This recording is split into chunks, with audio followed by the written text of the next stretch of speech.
Halo semuanya, kembali lagi belajar IPS bersama Miss Devita. Adapun materi kita minggu ini adalah tentang Indonesia pada masa Orde Baru dan Reformasi. Tujuan pembelajaran kita kali ini adalah pertama, kamu diharapkan mampu mengidentifikasi perkembangan politik, sosial, ekonomi, budaya di Indonesia pada masa Orde Baru dan Reformasi. Yang kedua, kamu diharapkan juga mampu menjelaskan perkembangan masyarakat Indonesia pada masa Orde Baru dan Reformasi. Pasca peristiwa G30 SPKI, ketidakstabilan politik dan kepercayaan masyarakat terhadap Soekarno makin menurun. Ditambah lagi situasi ekonomi makin sulit di mana harga kebutuhan pokok melambung tinggi, sehingga masyarakat dan mahasiswa melakukan demonstrasi pada tanggal 12 Januari 1966. Di mana mahasiswa dan masyarakat mengajukan 3 tuntutan yang dikenal dengan istilah Tritura atau 3 tuntutan rakyat, yaitu isinya bubarkan PKI, bersihkan kabinet dari unsur PKI, serta turunkan harga. Kemudian karena situasi makin memburuk, keluarlah Super Semar.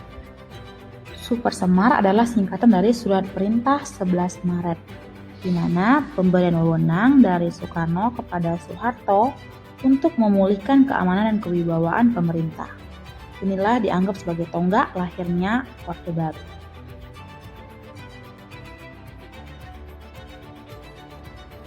Adapun kebijakan pertama yang dilakukan oleh Soeharto sebagai pengganti Soekarno adalah membubarkan PKI dan ormas-ormasnya dan menahan 15 menteri yang terlibat dalam peristiwa G30 SPKI serta membersihkan kabinet dan pemerintah dari unsur-unsur PKI.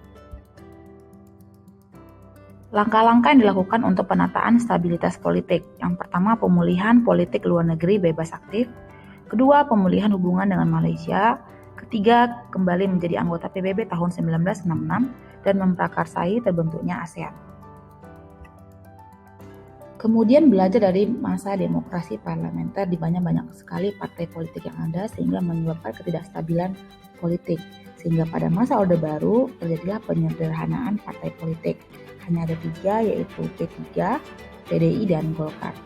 Pada pemilu tahun 1971, 1977, 1982, 1987, 1992, dan 1997, Golkar selalu menang saat pemilu dan Soeharto selalu terpilih menjadi presiden. Hal ini terjadi karena didukung oleh pegawai negeri sipil dan ABRI.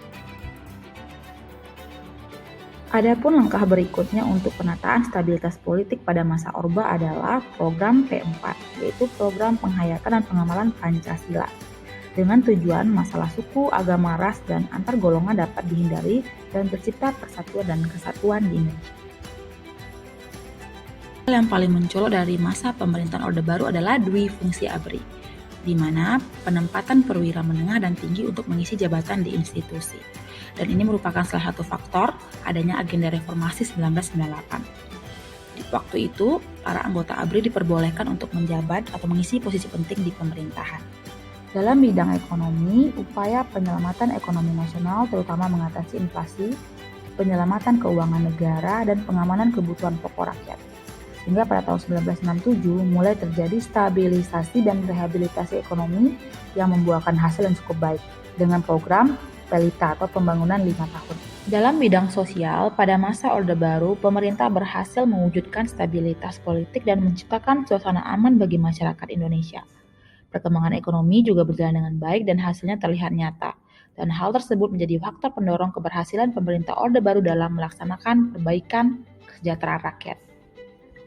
Program perbaikan kesejahteraan rakyat antara lain ada program transmigrasi, KB atau keluarga berencana, Posyandu dan Puskesmas. Dalam bidang pendidikan ada program pemberantasan buta huruf, di bidang budaya juga ada pengembangan kesenian dan pemeliharaan situs warisan sejarah nasional. Berikutnya kita akan membahas masa reformasi. Reformasi merupakan gerakan yang menghendaki adanya perubahan kehidupan bermasyarakat, berbangsa dan bernegara ke arah yang lebih baik secara konstitusional. Munculnya hal ini karena dampak negatif dari kebijakan yang dilaksanakan pada masa Orde Baru. Kemajuan pembangunan pada masa Orde Baru dikatakan cukup pesat, namun kemajuan itu tidak merata. Tanpa adanya kemiskinan di sejumlah daerah penyumbang devisa terbesar negara seperti Riau, Kaltim, dan Papua. Banyak korupsi di kalangan pejabat serta kebijakan politik yang cenderung otoriter dan sentralistik dan tidak memberi ruang demokrasi dan kebebasan rakyat untuk berpartisipasi penuh dalam proses pembangunan sangat terbatas. Gerakan reformasi diawali krisis moneter 1997, jatuhnya bursa saham Jakarta, bangkrutnya perusahaan besar sehingga banyak PHK, kenaikan harga kebutuhan pokok tidak terkendali, dan KKN di kalangan pejabat pemerintah dan Soeharto menjabat lagi sebagai presiden. Demonstrasi terjadi besar-besaran pada 12 Mei 1998, di mana 4 mahasiswa tewas tertembak aparat saat demonstrasi menuntut Soeharto mundur dari jabatannya. Bahkan menduduki gedung MPR DPR dan terjadi kerusuhan, pembakaran, dan penjarahan di Jakarta dan Solo. Situasi ini membuat Ketua MPR DPR yaitu Harmoko meminta Soeharto turun dan menyerahkan jabatannya kepada wakilnya yaitu B.J. Habibie, yang terjadi pada tanggal 21 Mei 1998. Dan inilah penanda berakhirnya masa Orde Baru dan penggantinya adalah masa reformasi. Politik pada masa reformasi. Terjadinya reformasi besar-besaran dalam pemerintah yaitu tuntutan dari mahasiswa dan masyarakat, diantaranya masa jabatan presiden dan wakil presiden hanya maksimal 2 periode, pencabutan P4 dan otonomi daerah, di mana daerah diberi hak dan wewenang mengurus daerah sendiri. Pemerintah yang bebas dari KKN, penghapusan dwi fungsi ABRI, yaitu ABRI tidak boleh menjabat dalam MPR, dan mengganti nama ABRI menjadi TNI. Dan pemilu tahun 2004 adalah pemilu di mana rakyat memilih presiden secara langsung, berbeda dari pemilu-pemilu sebelumnya. Pada masa reformasi di bidang ekonomi, Indonesia mengalami krisis ekonomi.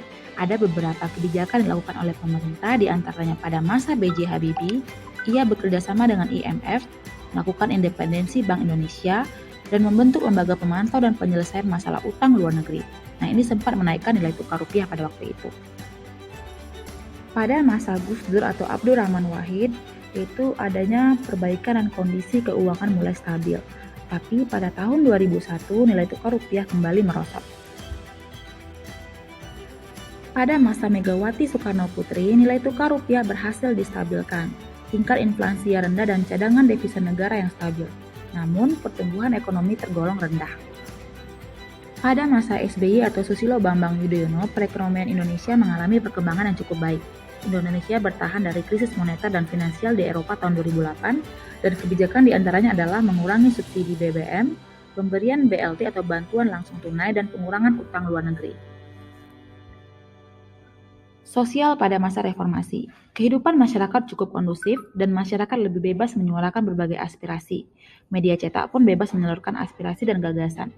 Dalam bidang pendidikan berlaku KTSP atau kurikulum tingkat satuan pendidikan, dan di bidang budaya adanya pelestarian budaya dan mendaftarkannya ke UNESCO. Pada masa reformasi yaitu pada era Susilo Bambang Yudhoyono, amanat UUD 1945 dalam bidang pendidikan mulai dilaksanakan, yaitu sebesar 20% anggaran dari APBN atau anggaran pendapatan belanja negara dianggarkan untuk pendidikan. Demikian materi kita kali ini tentang Indonesia pada masa Orde Baru dan Reformasi. Misalnya kamu semua paham dengan materi yang disampaikan. Jika ada pertanyaan, silakan tulis di kolom komentar Edmodo. Salam sehat selalu dan sampai jumpa.